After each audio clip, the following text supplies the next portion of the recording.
ইমাম আবু হানিফা রাহিমাহুল্লাহ তিনি তার ফিকহুল আকবরের মধ্যে বলছেন, কেউ যদি বলে আল্লাহ আরশের উপর আছে তবে আমি জানি না আরশ কি আসমানের উপর আর নিচে, সে কাফের হয়ে যাবে। কারণ লাইসাল আসফালু মিন ওয়াসফির রুবুবিয়্যাতি ফি শাই, কারণ আসফল নিচে আল্লাহর কোনো গুণ নয়, আল্লাহ তাআলা উপরে। এটা আবু হানিফা রাহমাতুল্লাহর বক্তব্য। ইমামরা সবাই একমত যে রব্বুল আলামিন সবকিছুর উপরে, যিনি বড় তিনি সবার উপরেই থাকেন। ওয়াল আরদু জামিআন কবদাতুহু ইয়াউমাল কিয়ামা, আসমানগুলো জমিনগুলো সবগুলো আল্লাহর মুষ্টির ভিতরে থাকবে।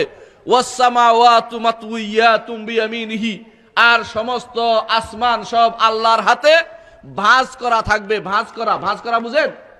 ভাঁজ করা কাগজ যেভাবে রাখে আল্লাহ তাআলা বলে দিয়েছেন, ইয়াউমা নাতুইস সামাআ কাতাইয়িস সিজিল লিল কুতুব কামা বাদানা আউয়ালা খালকিন নুঈদু ওয়া'দানা আলাইনা ইন্না কুন্না ফাইলিন।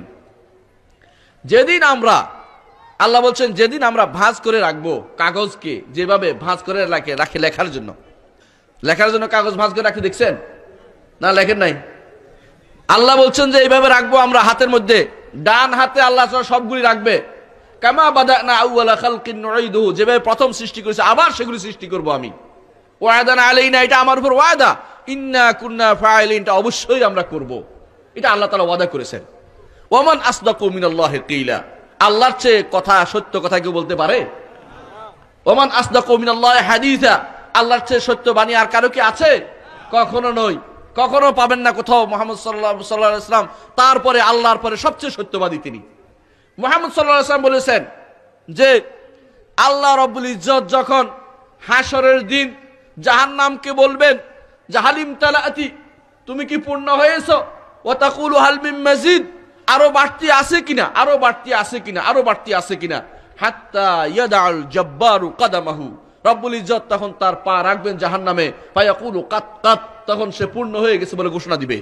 আল্লাহ রাব্বুল ইজ্জতের পা আছে, মুহাম্মদ রাসূলুল্লাহ সাল্লাল্লাহু আলাইহি ওয়াসাল্লাম ঘোষণা করেছেন। তিনি সত্যবাদী কিনা বলেন?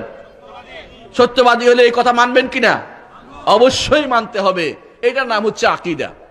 আকীদা বিশ্বাস আমার আপনার বিষয় নয়, ধারণা করার বিষয় নয়, গবেষণা করার বিষয় নয়। কোরআন এবং সুন্নায় যেটা আসছে সেটাকে মেনে নিতে হবে। এটা হলো আকীদা বিশ্বাস। আকীদা বিশ্বাসের সমস্যা আজ সবচেয়ে বেশি প্রকট। আকীদা বিশ্বাস পড়তে চায় না, যত মত তত পথ শুনতে চায় মানুষে। যত মত তত পথ মুসলিমের আকীদা নয়, এটা হিন্দুদের আকীদা। হিন্দুদের আকীদা যত মত তত পথ, কিন্তু মুসলিমের আকীদা হচ্ছে একটা। আল্লাহ তাআলা কোরআনে কারীম বলেছেন, ওয়া আন্না হাযা সিরাতি মুস্তাকিমান ফাত্তাবিউ, এ হচ্ছে সরল সোজা রাস্তা, এই রাস্তায় অনুসরণ করতে হবে, এদিকে ওদিকে যাওয়া যাবে না। ফাতাফাররাকা বিকুম আন সাবিলিহি, যদি এদিক সেদিক হয় পথ হারিয়ে যাবেন, আর কোনোদিন সঠিক রাস্তা আসতে পারবেন না। এজন্য আকীদা ধরতে হলে মুহাম্মদ রাসূলুল্লাহ সাল্লাল্লাহু আলাইহি ওয়াসাল্লাম যে আকীদা পোষণ করতেন, সাহাবায়ে কেরাম যে আকীদা পোষণ করতেন, ইমামগণ যে আকীদা পোষণ করতেন, এর বাইরে যাওয়া যাবে না। আমাদের সমস্যা হচ্ছে কি জানেন?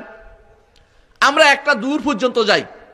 আমি আমার ওস্তাদদের কাছ থেকে শিখেছি, ওস্তাদরা ওস্তাদদের কাছ থেকে শিখে, সেখানে যাইয়া আমরা 300 হিজরি 400 হিজরির পরে আর উপরে উঠি না। 400 হিজরির পরে আস্তে করে বাঁকা হয়ে গ্রিক দর্শনের দিকে কেউ চলে যায়, গ্রিক দর্শনের দিকে কেউ চলে যায়, কেউ ইলমুল কালামের দিকে চলে যায়, কেউ ইবনে সিনার দিকে চলে যায়, কেউ ফারাবির দিকে চলে যায়। এগুলি আকীদার উৎস নয়। আকীদার উৎস হচ্ছে ক্বাল আল্লাহু ওয়া ক্বাল রাসূলুল্লাহ সাল্লাল্লাহু আলাইহি ওয়াসাল্লাম। আকীদা সবচেয়ে বড় সম্পদ।